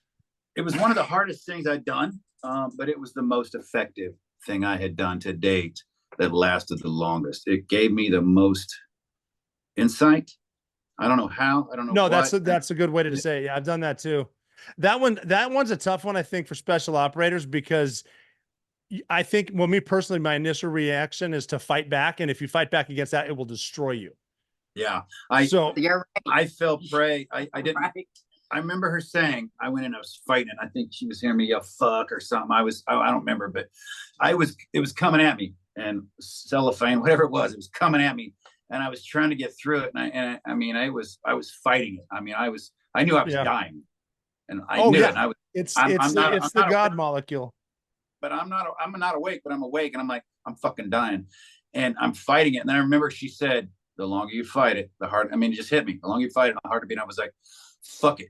I remember I said that out loud, and I put my head down in my dream or whatever it was in my state. I meant to put my head down and shoved it through this cellophane, and it finally broke. And there I was out in the open. I'm like, oh shit. And then I think I was bawling and crying. I was so happy. Oh yeah. Been that fucking happy in my life. And that's what I went into. My intention was to feel joy. I couldn't think of anything else. I'm like, you need an attention. I'm like, what? I need what? So I'm like, I just want to feel joy. And when I came out, I was crying and bawling and laughing at the side. I was never happier in my life. Yeah, I even asked, there's like happy like you were when you were a kid? And he's like, no, like I've never felt that emotion ever in my life. That happened. Yeah, it was, you said the cellophane. I describe it as blasting off through the stratosphere, and it's really, really rough. And then you get out into space, and all of a sudden you're getting a tour of Pluto. It's like, and again, just crying like, wow. This is that I heard it called the God molecule. You see it naturally twice in your life, once when you're born and once when you die, or when you take DMT. And it's just, if you can respect it and let it do its job, it'll give you a tour of your soul. Yeah. The people are like, oh, you're just doing drugs, or that's psychedelic. It's not cool. I'm like, you didn't read a fucking thing, did you? No. I woke up, and I think one of the first things I said was, tell me nobody does this recreationally, right? This is Oh, not no. That's exactly what I said. There's no fucking way. They said the way I described it was they're like, well, this is a club drug. I'm like, you're going to tear your own eyes out of your sockets if you go to a club. Not a chance, dude. I wouldn't function in a club with that shit. Were you gonna lay down and just lay there in the middle of the club? No, yeah. Well, when I got done the first time, my wife went with me just to make sure I was going to live. I got done with it. I'm like, oh my God, how many days was I out? And she's like, 3.5 minutes. I'm like, what the fuck? Right? Let's do it again. Yep. I kept waking up and I'm like, all right, I just would remember, if you feel like you're thinking about it, ask for more. And I'm like, okay. Whenever I think about let go back, go deeper into it. And it's, I don't even know what, it's hard to describe, and I don't know why it helps with the healing, but it just does. And it's, I don't know if it shows you what's important or what you think is important, or it shows you your own soul. I don't know what it does, but I think the psychedelics it's something else that we need to look into, instead of just like, hey, here's a bag of Cipro, go home. I think what are we here? That I think it rewrites your patterns in your brain and the connection away. So ketamine does, ketamine does a lot. It breaks away the cycle, I think, that I was in. Yeah. And gave me another avenue. And I'm like, oh. He was so freaking different when he came back that he like got secondary for me, because I swear we couldn't figure each other out. Like, it took us a minute because he was so freaking like nice, like all the time. I couldn't describe it. He was nice. Yes. People were. I was treated with psilocybin a couple of weeks ago, and the way that the medical personnel described it to me was that they say that you use 30% of your brain, but it's more, you use 30% for chess and 30% for basketball. But now all 100% is going to talk to itself, and that's what's about to happen. And I don't know if that describes it either, but it's like your mind is just communicating with itself, like you said, rewiring it a little bit. It helps with the healing process, at least for a while. Yeah, for I sure. think so it's another tool. I don't know if I'm ready to go back to do that one, but some of them are scary.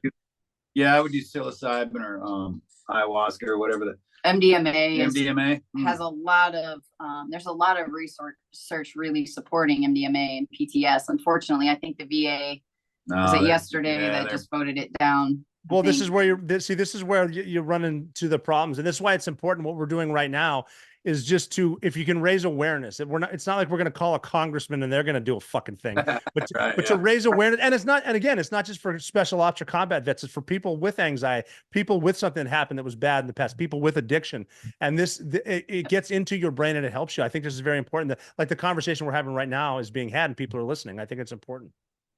Right. It works. I think, I don't know. You know what? You get murdered for shit like this. I think the VA's in it with for the money, scripts. Oh, pills, no doubt about it.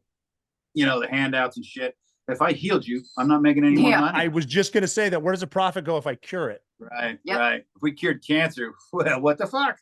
Yeah. What do we do now? What are all these billionaires going to do? How are they going to fuel up their G5s?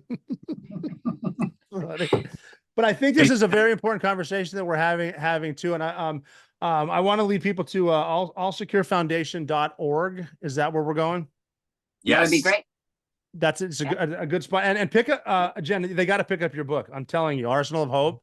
I picked it up to just, like I said, I wanted to read the foreword. I cried, read the entire thing, and it's incredible. It described basically my life, my relationship with my wife, and I guarantee more people that read it and read your book, Tom, too. Like you're describing them and what they're going through. They just haven't admitted it yet. Any final thoughts on that? I think that full story needs to be heard and said by everybody. I think the recruitment part it's great. There's a party at the end, there's parades, and you'll be a hero. And I think they throw you out and you realize there's no parade, there's no party, there's no hero, and you're broken and disheveled and there's nothing out there for you. I think you have to take care of yourself along the way. You're not invincible. No matter how much they sell that to you to get you out of that trench and fucking fight the enemy, you'll never die. Oh, okay, well, let's go, right? No, you're going to die.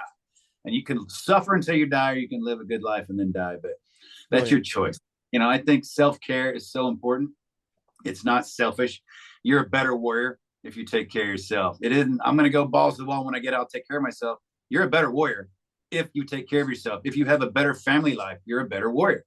You're not worried about what it's home. You're not on the phone in Iraq getting yelled at by your wife. You're what your kid's doing, yell at him. And you got to yell at your kid and hang up and go do a hit. It's very difficult. And then her book is it's difficult on both ends, and everybody needs to come together. You can come together. I mean, we were train wrecks. Yeah, well, yeah, 100%. Train wrecks, toe to toe, duking it out. She would duke it out with me, and I'm like, "Damn, girl, you're tough." So she hung it out, but we had the tools to work through the shit, you know. So it can be done while you're in. That way, when you get out, it isn't exacerbated even more. You know, you've already had the tools. So I wouldn't wait. I would go get coaching now, whether you need it or not, because you'll find out you probably do need it, and then you'll be able to have those tools to take care of yourself while you're in. Transition with them on the way out while you're out, and I don't think it'll be such a smack in the face because everyone thinks transition is gonna be great. I'm going fishing. I'm going to go RVing and I'm going to just chill out the rest of my life. It's like, you're going to get out and get another damn job. You're going to chase money. You're going to be stressed out about it. You're going to worry about the bills and you're not going to feel good enough. And then you're going to look back and miss your last job because it was the best fucking thing you ever did. And you're never going to repeat that. And the people you work with, fucking get over it. You'll never see them again. Build something new like you did before. So well put. Yes. The people you work fucking, we're never going to see them again. That is brilliant too, right there. I love that. You probably felt their boot on the way out the fucking door, right? Get out of the fucking way. Love you, man. Get out of the fucking way. And you're like, thanks for coming. Here's your watch. Yeah. Whatever. Beat it, nerd. And then next, where's the young kids? They're stronger and quicker and make less money. So where are the young kids and where's the next war? Yep. Right. That way other people can make money other than us. Well, I've had a blast talking with you both. Jen, do you have any final thoughts for the Operator Podcast, the listeners? You know what? I think it's so important to know. It's probably what you felt when you read the book as well. Like, oh my God, I'm not the only one like this. We're not the only one like this. And it's the number one thing I think I hear is, holy shit, we're just like you guys. We have these issues too. So like whatever you're facing and you think like it's really big or it's, too big, it's not. I can promise you. We've done worse. We've done worse. The shit sandwich gets so big, you don't know how to take a bite of it, but we're here to kind of help peel those layers back. Awesome. You're never freaking alone. I promise you, there's somebody right now thinking about you. And if you're thinking about one of your brothers, like there's a reason why, make sure you're reaching out to them, even if they're strong and they seem good. If you've got somebody on your heart and on your mind, make sure you're reaching out. Very well said. That was brilliant too. Again, Tom and Jen Satterly, thanks so much for joining me and everyone on the Operator Podcast. Awesome conversation. We definitely got to do it again, and I'll check in with you and let you know how crazy I've been going. So thank you both so much for joining us today. I had a wonderful time. Thanks. Yeah, absolutely, Rob. Thank you. Wow. I mean, that's something else too. It's nice to talk to people with common interests, common issues, and realize we're a lot more alike than we think. So very cool conversation. I want to thank Tom and Jen again for joining me on the Operator Podcast. Do go check out their foundation at allsecurefoundation.org and see how you can get involved and realize that, like I said, we have a lot more in common. And if you realize that you are not alone, you're never alone, you're never out of the fight.